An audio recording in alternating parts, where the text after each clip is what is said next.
విషాదకర ఘటన చోటు చేసుకుంది. ఇంజనీరింగ్ సెకండ్ ఇయర్ చదువుతున్న విద్యార్థిని ఆత్మహత్యకు పాల్పడింది. వనపర్తి జిల్లాకు చెందిన ఇంజనీరింగ్ విద్యార్థిగా గుర్తించి కుటుంబ సభ్యులకు సమాచారం అందించారు. ఆ విద్యార్థి మరణానికి కారణం ఏంటి అని పోలీసులు ఆరా తీస్తున్నారు. కేసు నమోదు చేసుకుని నిర్మల్ జిల్లా బాసర IIITలో ఈ విషాదకర ఘటన చోటు చేసుకుంది. ఉరివేసుకొని ఇంజనీరింగ్ సెకండ్ ఇయర్ చదువుతున్న విద్యార్థిని బలవన్మరణానికి పాల్పడిన విషాదకర ఘటన చోటు చేసుకుంది బాసర IIITలో. ఆమె కుటుంబ సభ్యులకు సమాచారం అందించారు యూనివర్సిటీ సిబ్బంది. దీంతో కుటుంబ సభ్యులు అక్కడికి వస్తున్నట్టుగా తెలుస్తుంది. ఒక్కసారిగా తమ బిడ్డకి ఏమైందో అర్థం కాక, ఎందుకు ఆత్మహత్యకు పాల్పడిందో అర్థం కాక కుటుంబ సభ్యులు కన్నీరు మున్నీరుగా విలిపిస్తున్నారు. ఇప్పటికే పోలీసులు ఘటనపై కేసు నమోదు చేసుకున్నట్టుగా తెలుస్తోంది.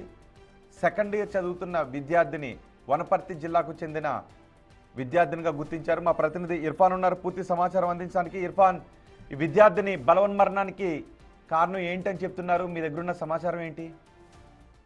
బాసర IIITలో విషాదకరమైన సంఘటన అయితే చోటు చేసుకుంది. విద్యార్థిని ఉరివేసుకుని ఆత్మహత్య చేసుకున్నటువంటి సంఘటన చోటు చేసుకుంది. అయితే ఏదైతే వసంత అనే ఇంజనీరింగ్ సెకండ్ ఇయర్ చదువుతున్నటువంటి విద్యార్థిని ఇటు హాస్టల్లో ఉరివేసుకున్నట్టుగా అయితే తెలుస్తోంది. అయితే మృతురాలు వనపర్తి జిల్లాకు చెందిన వసంతగా అయితే గుర్తించారు. అయితే విద్యార్థులందరూ క్లాస్ రూమ్లోకి వెళ్ళాక ఎవరు లేని సమయంలో యమునా గర్ల్స్ హాస్టల్లో ఉరివేసుకున్నట్టుగా అయితే ఆత్మహత్య చేసుకున్నట్టుగా అయితే తెలుస్తోంది. అయితే గుర్తు చప్పుడు కాకుండా బైన్స్ ఆసుపత్రికి IIIT ఈ విద్యార్థిని బైన్స్ ఆసుపత్రికి అయితే తరలించినట్టుగా తెలుస్తుంది. అయితే బాసర IIITలో ఏదైతే గతంలో కూడా విద్యార్థుల ఆత్మహత్యలు జరిగినటువంటి నేపథ్యంలో మళ్ళీ ఇప్పుడు విద్యార్థిని ఇంజనీరింగ్ చదువుతున్నటువంటి వసంత హాస్టల్ దగ్గర వేసుకోవడం అనేది విషాదకరమైన సంఘటన జరుగుతుంది. అయితే తోటి విద్యార్థుల సమాచారంతో యూనివర్సిటీ అధికారులు ఆమెను బైన్స్ ఏరియా ఆసుపత్రి అప్పటికే మృతి చెందినట్టుగా అయితే వైద్యులు ధృవీకరించారు.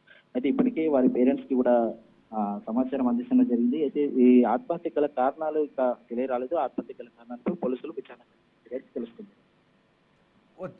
పేరెంట్స్ అక్కడికి చేరుకున్నారా? స్నేహితులు ఏం చెప్తున్నారు? ఆమె ఆత్మహత్య చేసుకోవడానికి ముందేమన్నా అక్కడ ఘర్షణ వాతావరణం ఏమైనా చోటు చేసుకుందా, లేదు అంటే చదువు ఒత్తిడిలో ఆమె డిప్రెషన్కు లోనైందా? తోటి విద్యార్థులు ఏమైనా చెప్తున్నారా? పోలీసులు ఏమైనా ఎంక్వైరీ చేశారా? లేదా ఏమన్నా జరిగిందా అనే విషయం అయితే ఇంకా పోలీసులు రాలేదు. ఈ ఘటనపైనే పోలీసులు దర్యాప్తు చేస్తున్నారు. ఇప్పటికే వాళ్ళ పేరెంట్స్ కి సమాచారం అందించారు. వారు వనపర్తి నుండి బయలుదేరినట్టుగా అయితే తెలుస్తుంది. వాళ్ళు ఇంకా అక్కడికి చేరుకోలేదు, వాళ్ళ పేరెంట్స్ అయితే అక్కడికి చేరుకోలేదు. అయితే విద్యార్థులను కూడా అడిగితే వాళ్ళంతా కూడా క్లాస్ రూమ్ లోకి వెళ్ళాక ఈ సంఘటన జరిగింది అని చెప్పేసి అయితే వాళ్ళు చెప్తున్నారు. తను క్లెవర్స్ ఉంటే అసలు ఆత్మహత్యకి ఎందుకు పాల్పడి ఉండొచ్చు అనేది కూడా విద్యార్థులు చెప్పలేని పరిస్థితి. రైట్ ఇర్ఫాన్, నిర్మల్ జిల్లా బాసర IIITలో విషాదం నెలకొంది. ఉరివేసుకొని ఒక విద్యార్థిని ఇంజనీరింగ్ సెకండ్ ఇయర్ చదువుతున్న విద్యార్థిని బలవన్మరణానికి పాల్పడిన ఘటన చోటు చేసుకుంది. గతంలో కూడా బాసర IIITలో విద్యార్థుల మరణాలకు పాల్పడిన ఆత్మహత్యలకు పాల్పడిన ఘటనలు ఉన్నాయి. ఇప్పుడు వనపర్తి జిల్లాకు చెందిన ఈ విద్యార్థిని ఆత్మహత్య చేసుకోవడంతో ఒక్కసారిగా కలకలం చెలరేగింది. పోలీసులు అక్కడికి వచ్చి తోటి విద్యార్థులను ఆరా తీస్తున్నట్టుగా తెలుస్తోంది. అయితే మిగిలిన విద్యార్థులందరూ క్లాస్కు వెళ్ళిన తరువాత హాస్టల్ గదిలో ఈ విద్యార్థిని బలవన్మరణానికి పాల్పడినట్టుగా చెప్తున్నారు. వనపర్తి జిల్లాకు చెందిన విద్యార్థిని తల్లిదండ్రులకు సమాచారం ఇవ్వడంతో తల్లిదండ్రులు బాసర IIIT దగ్గరకు వెళ్తున్నట్టుగా తెలుస్తోంది. ఇంకా అక్కడికి చేరుకోలేదు. ఒకవేళ పోలీసులు తోటి విద్యార్థులను విచారించిన తర్వాత బహుశా ఆమె బలవన్మరణానికి కారణాలు ఏంటో తెలిసే అవకాశం ఉంటుంది. తోటి విద్యార్థులతో ఏమైనా ఘర్షణలు ఉన్నాయా, లేక చదువు ఒత్తిడిని తట్టుకోలేకపోయిందా, ఏమన్నా జరిగిందా అనే వివరాలపై పోలీసులు ఆరా తీస్తున్నారు.